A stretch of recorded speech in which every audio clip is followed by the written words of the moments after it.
Hello everyone, this is Adam from Kanen Coffee. Here we have a DeLonghi Especialista arte. Came into the shop because there was a low volume of ground coming out with grinding.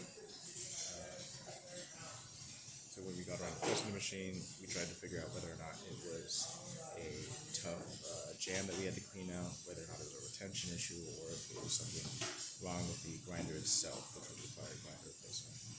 Unfortunately, it was the latter. We ended up replacing the whole grinder. Here's the old one.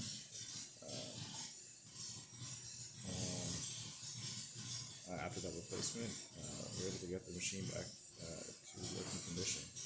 I'm just going to test it.